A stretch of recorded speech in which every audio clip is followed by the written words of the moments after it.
there's this saying, if you want to raise money, ask for advice. If you want advice, ask for money. And I think it's been so true for me. Welcome to the Product Market Fit Show, brought to you by Mistral, a seed stage firm based in Canada. I'm Pablo. I'm a founder turned VC. My goal is to help early stage founders like you find product market fit. Today we have Marc, the founder and CEO of Unito. Unito is a workflow automation platform that allows people to build two-way integrations between business apps. For example, you can link Jira to Trello so that when a developer updates an issue on Jira, it shows up in Trello and vice versa. Unito is based in Montreal. They have 60 employees and have raised $13 million. Marc, welcome to the show. Thanks, Pablo. Thanks for having me. The topic of today's episode is how to raise a round. And we will start, in the very early days of Unito and take us through, more than anything, the focus on kind of the pre and the during and the post of raising a financing round. At the beginning, you kind of started, I think right away, if I'm not mistaken, or a month or so after you had the idea, and you went into Founders Institute, which is an accelerator. Let's touch on that quickly because a lot of founders think through joining an accelerator. And I think the case is pretty clear for like Y Combinator or 500, which are, very well known and they give you credibility and all this stuff. But there's different thinking around, joining all the other accelerators, FI being one of them. Now for you, it seemed to have been, beneficial. But walk me through what was your thinking of joining Founders Institute, and then what was that experience like? Yeah, sure. So you have to realize when I started Unito, I'd been in startups for years already. I knew a lot about how to build a startup or build product in particular. But what I realized after all these years in startups is that I hadn't built a network at all. And I was there I have this couple of ideas I want to try, and I'm ready to jump off the cliff, I guess. But I didn't know people in a way, right? How do you leverage that network to find co-founders or to find, early staff? The staff part, you have it through your work, but really when you're talking about investors or advisors, you don't know where to start. And for me, that was the main kind of goal of going through this kind of program. Founder Institute's a really early stage idea accelerator, they call it.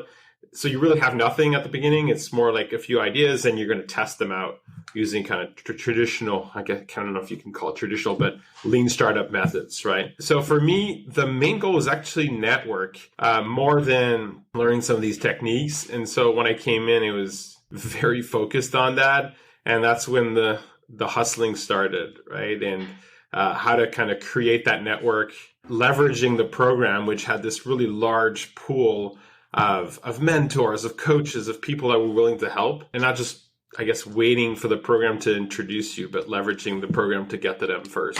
And that's the main goal. And I think a lot of people go into these programs, they don't have a goal. They think that the program will change the trajectory of their business.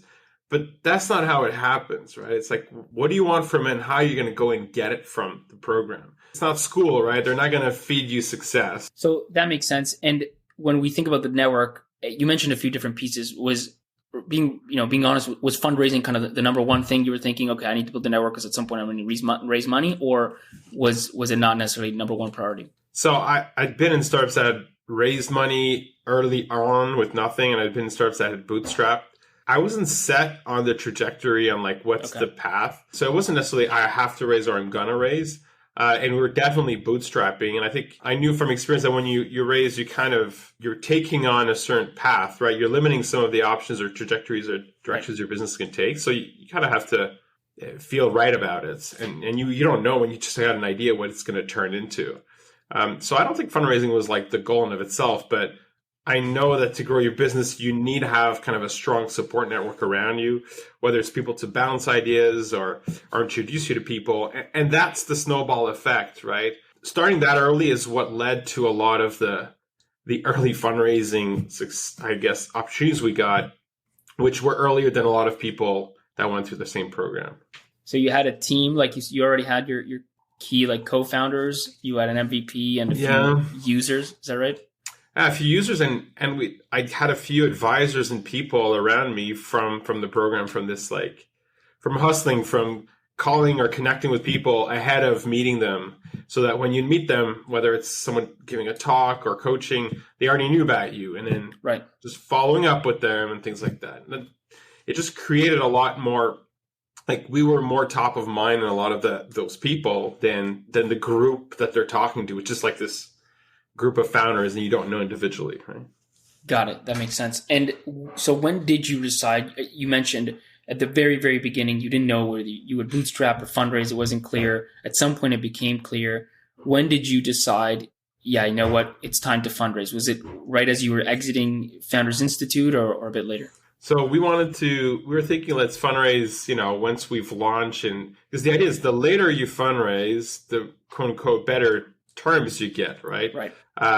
So it was like, how far can we get? And we were using a lot of the different programs or government programs that are available up here to bootstrap a lot of the early stuff.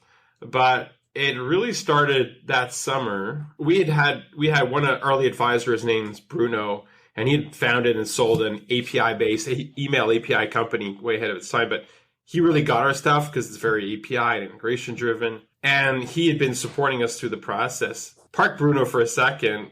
That summer we went, there was an event called Startup Fest, which is like a small event for startups and the ecosystem. Right. But it was like a few $100 like to go. And we're like, the night before the event, they literally offer like $50 tickets or something. So we're like, screw this.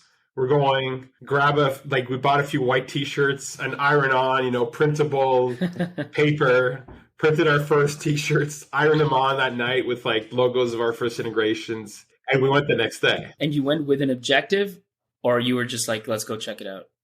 Well, let's get out there. And I think that's the key point is like nothing happens if you stay at home, right? And there's this like concentration of people that are going to be there. Of all sorts, whether it's customers, whether it's potential partners, whether it's investors. So let's just get out there, and we don't want to be incognito. So we'll print these like really recognizable logos on our T-shirt, and people would just stop us. Hey, do you work for GitHub? Do you work for like Asana? And we're like, no, but if you know about them, then maybe you need us. And it was just like, let's just get out there and have things happening. And there was one guy I crossed, like, hey, you have to meet Sylvain. He's a partner at a VC firm here. And like, we're going through the event, small event, and we find him in this like lineup of a food truck. I do the 1 minute pitch, if you wanted the elevator pitch there in the food truck lineup. And Sylvain is like, yeah, you know what? There's this guy, Bruno. He'll really understand what you guys are doing. I should introduce you to him. And this is the Bruno I mentioned before, like one of our early advisors. And before I could say, I know him already, there's this magical thing that happens. Bruno literally appears from behind me because he spotted us. And he's like, arm on his shoulder, Sylvain, you need to talk to Marc. I've been following for a long time. And like this magical thing happens when a VC gets like, this is like the warm intro or like the external validation for someone they trust, right? And it's like an extremely, it like checks a really big box and gets you in this fast track lane with an investor, and because they're looking for proof signals, right? Right. And they could believe you, but they'd rather believe someone they already trust who believes in you, right? And the more they can get of that, the better it is. So that was like this very like, you could never plan this out better, right? Like you could never set the stage and time things better than it happened. So, but it did, and that ended up. Sylvain was like, hey, come pitch to partners. And eventually they ended up leading that kind of very early stage pre-revenue, pre-seed round. We'll get into the weeds there, but I have to, serendipity is a crazy thing. And it's funny because we had a very similar thing happen at Startup Fest as well. I remember, when I was at Gym Track with Lee one day, and we were at this accelerator as well. And there was this trip to Startup Fest. And we were busy, right? As I'm sure you were at the time. And I'm like, Lee, why are you going to go there and waste your time? Like, whatever. He's like, man, I'm going. He went, and he meets very similar. Like, he meets Dan Martell from Clarity, and then Dan Martell introduces him to Dave McClure from 500. And literally 2 days later, we're in 500 startups, and we're like moving to the valleys. But you had to kiss 1,000 frogs to kind of get into that situation, as I'm sure you did. To be clear, you weren't even really sure that you were going to raise. Like, you kind of just went to Startup Fest to meet people, and you got introduced to the right person, right time, and then from that meeting, did you just say, like, he kind of set up the next meeting and you just went through with real ventures, or did you start any sort of process at that point? Like, oh, wow, okay, I'm fundraising now. Let's go talk to, 15 VCs. Let's run a process and so on. So not so much for the pre-seed. I was in mode like getting into like just broaden the network, and that firm was like, hey, they had an accelerator of their own, like join the accelerator and stuff, and we're like, we don't think we're gonna get much from a second one because like it's the same network anyways. But that eventually turned into still the fundraise story. And we had a few other people. It's always the same thing. It happened over Christmas. I'd met a few other angels who started getting interested and excited and were willing to put up, hey, I'll do like a term sheet for a small amount or a note or something like that. And then that triggered the VC to kind of get into action, right? And so it snowballed. Once there was one, there was a second one all over the Christmas holidays. It's like, hey, can you come pitch the partnership on like Jan 4th?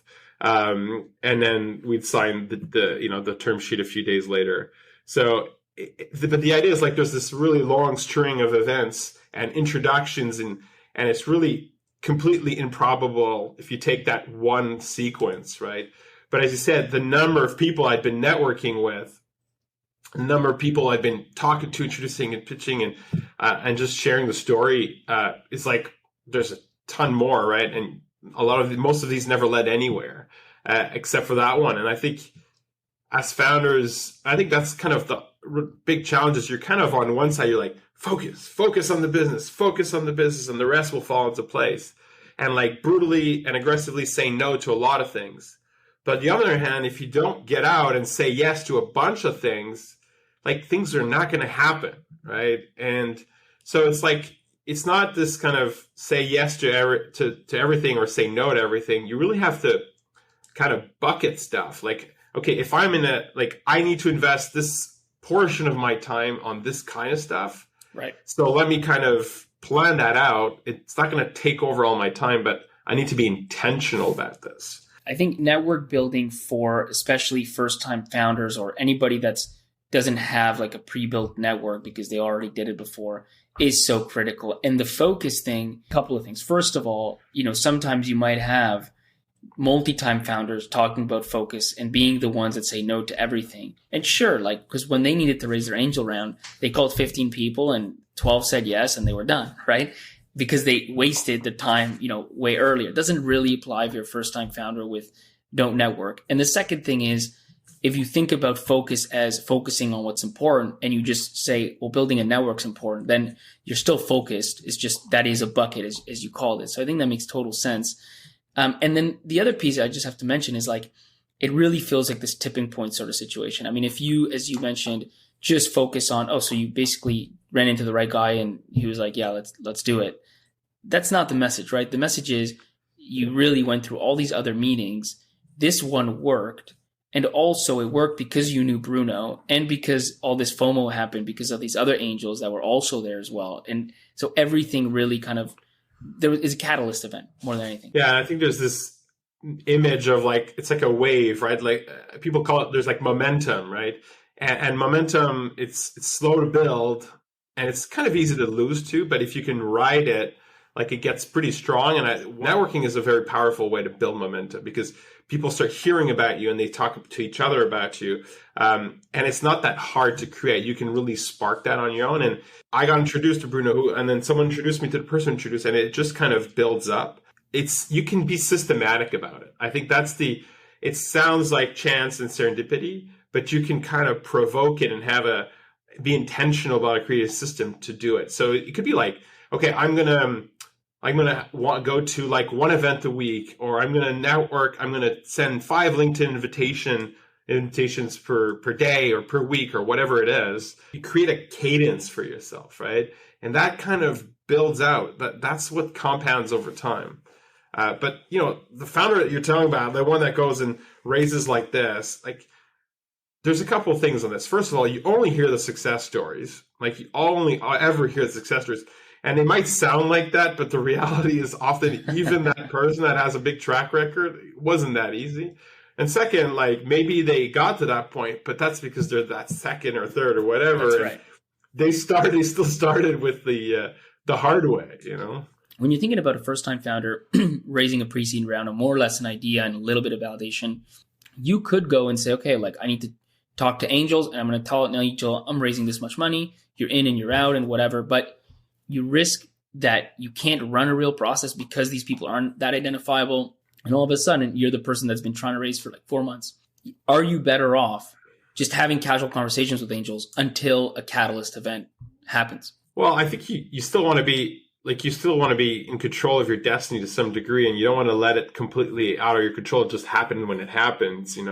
It's like saying, "Oh, I'll just build the product and they'll come," or "We'll launch it when it's ready." Like there's got to be a little bit more of a forcing functions or objectives, I think, to think about it. But I think in early stages, even in later stage, like there's this saying, if you want to raise money, ask for advice. If you want advice, ask for money. And I think it's been so true for me. The earlier the stage, the more they're investing in the individual, right? They're going to be not so much into your idea or your pure charisma, but like they want to see how you're reacting, how you're behaving, how you're operating, how you're executing. And they want to fall in love with you and believe in you. So it's not going to be like, you can't go and do this like, all right, we're raising, like it's going to be a 2-week process or 1-week process. We're doing all the meetings first week. Then everybody puts in their term sheets and then we'll pick, because you don't have anything to, you can't raise on just objective stuff, right? So the boundary between networking and fundraising in early stages is a pretty thin line. And you never know who could be the investor, because a lot of people could be angels, right? And we had people that were like, we had people put in small checks, but they knew the VCs, and the VCs knew them because they'd invested in previous companies. And so that little check or commitment made a huge difference to get the next person in. So at the beginning, it's like that networking, you just want people to believe in you and to support your story and to talk about you in their own network and kind of exponentially grow it. Things kind of snowball. And then the moment you're like, yeah, like we're thinking this could be a good time. We're thinking like it might be a good time to raise in X month. You're still not saying I'm raising. You're asking them for advice. Do you think it would be the right timing? When do you think? And then things kind of typically fall into place there, right? You got to be more casual, I think, early on. Yeah, you want to be ideally in a position where you're like, well, we don't really need it. We think we could be growing this, but I think there's a huge opportunity here. What do you think? That kind of like making them part of the adventure is what a lot of early people, like early stage people like, especially angels. So that led to your first pre-seed round. Let's fast forward. You'd raised, the $500,000. You, I assume, hired people, build product, gone traction. When do you start thinking about raising your seed round? Where is the company at that stage? So similar story, like we start thinking about it way before we need it, because we want to be in that position where you can say you don't need it. This was a little bit more systematic, where it's like, okay, let's get a list of a bunch of seed investors. How early, by the way? Like you say early, you're saying, let's talk runway, right? Like you raise $500,000 probably for 18, 24 months, I would think, or less. Yeah, I've always raised with around still a year. I could say I still have a year of runway or so, or at least 9 months. And like, there's different like techniques where I would again, up in Canada, we've got a lot of government programs and different tools we've got at our disposal that I think are not available everywhere. But we were able to have some loans that we could choose to pull on or not, or different programs that we were pre-approved but didn't use. And we could say, look, we could still we've got all these things, we don't necessarily need the VC money.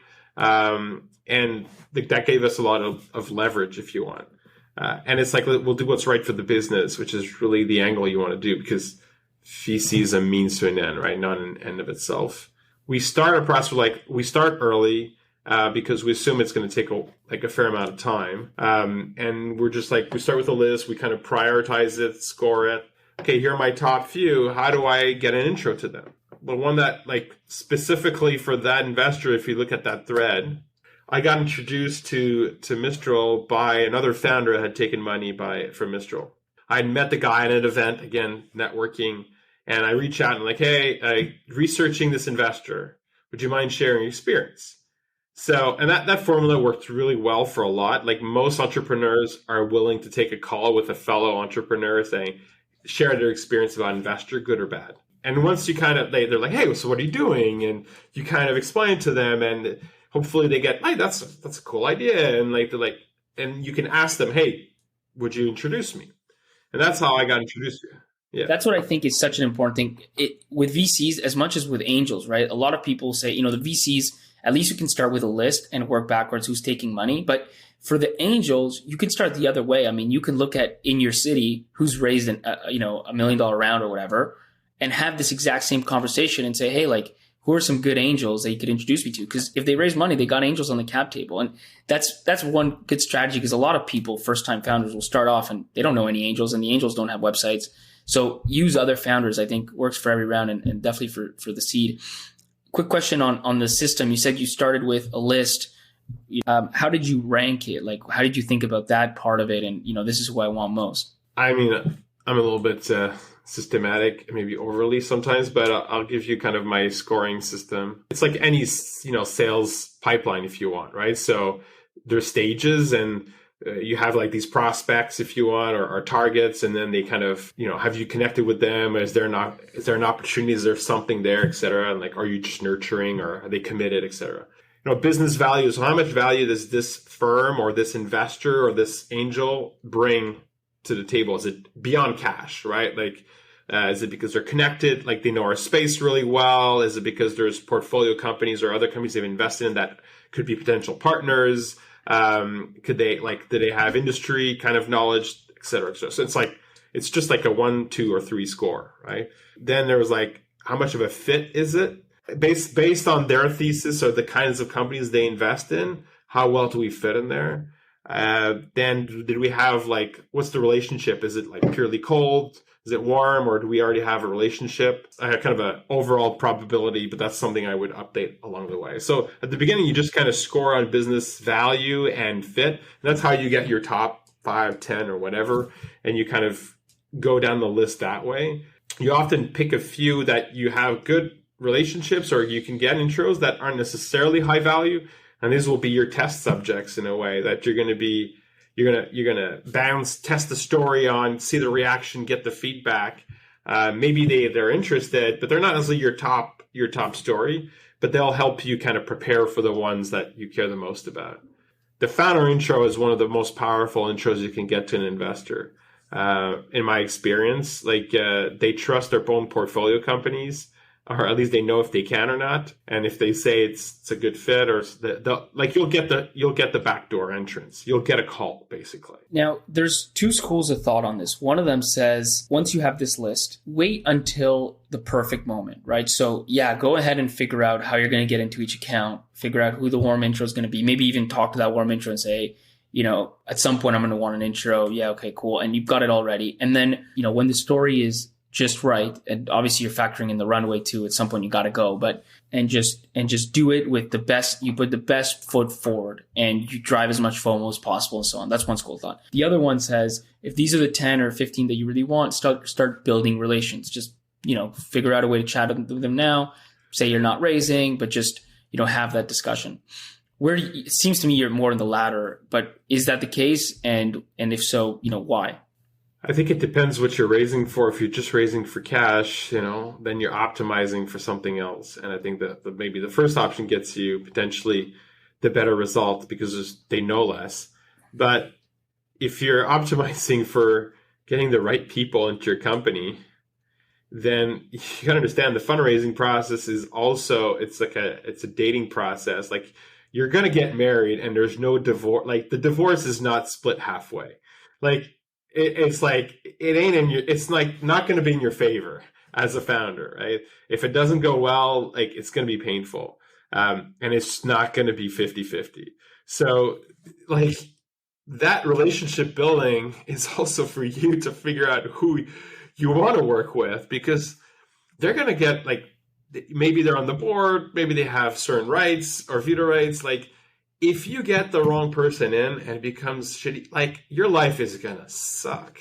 So, and then you'd be like, yeah, the extra valuation or extra money I got, I would so give it back because right now it's either zero or I have to deal with this like completely incompatible person, So, and especially at early stage, the people that invest, they're going to be there for a long time. And there's massive, massive differences between the people that are awesome and those that aren't, that are shitty, and the people that are a good fit and the people that are not a good fit. So if you're doing this very, like, it's now or never, time constraint, like everybody put their like blind bets, you're also doing a blind bet. You're also going to be picking on just what's in the term sheet. But behind the term sheet, there's a human that's going to sit on your board and be either like super beneficial or possibly break the company. So, bad fit investors, in particular, like they're not necessarily bad investors themselves, but bad fit can be just as destructive for a company as the bad fit co-founder. So that all makes sense and sounds really good in theory. In practice, how do you build that relationship with a counterpart that, CEOs are super busy, and most VCs either are busy or pretend to be busy. So like, how are you framing those discussions, right? And saying, hey, let's have a chat, but I'm not raising. All investors, in my experience, in that intro call or whatever, they'll be like, yeah, well, let me know how I can help, right? They're like, I'm happy to help in whatever way, and so you pick up on it. You hold them to it. And you want to involve them into some kind of mini project, mini objective, or mini problem or big problem, whatever it is that you're asking, or question that you're asking yourself as a business. So the idea is that you first of all, you call them out. Like, okay, you're willing to help? Well, here's 2 or 3 ways you could help me. What's an example? What are a few examples of things you've used? Yeah, intro into, like, I'm looking at an introduction into your portfolio companies here. Like, I want to talk to this person for X reason. Or I'm revising some of our pricing strategy. Or we're wondering if we should go up market or down market. Like, just some of your kind of big questions that you could imagine having in a board conversation or asking an advisor that don't necessarily are going to uncover everything of your business, but you kind of loop them in, right? You kind of get their tie into the like the grinder, and they're like they kind of start getting involved into the future of the company. And if like you get to work with them, it's kind of like a pilot project. I use the dating analogy. Like you want to date with them, right?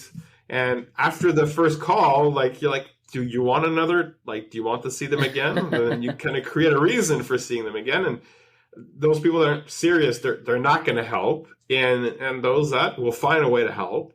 And you'll get to know them, and they'll get to know you, and get to know about your business. And also, once they start helping you and are like going through these decisions, they see how you think, and they kind of start getting in, like, they have like some personal, not skin in the game, but an attachment to it, right?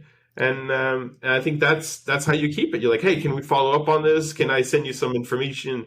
And you just kind of keep that thread. So you just need this kind of bucket of like questions or challenges that you can pull out of your bag with the investor. Yeah. So that's the strategy. How did it work in practice with your seed raise, right? So you have this list of investors. You start getting intros mainly through founders. You start asking them for help on XYZ. Who are you talking to? And you don't need. I mean, we could talk names, but like how many and what kind of conversations, and how does it lead to something? I'm looking. I'd probably listed a good 50. I pursued maybe 2/3 of that or so that we had contacts with. So a fair amount if you want, but some of them was like one call, one intro or whatnot.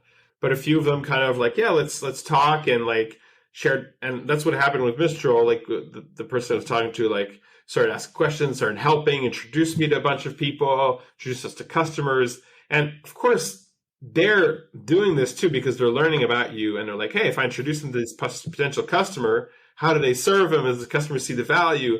And if it does work out, then they're getting proof points for the traction of this business. And in early stages, they can't rely on a lot of statistically significant numbers because your numbers are small.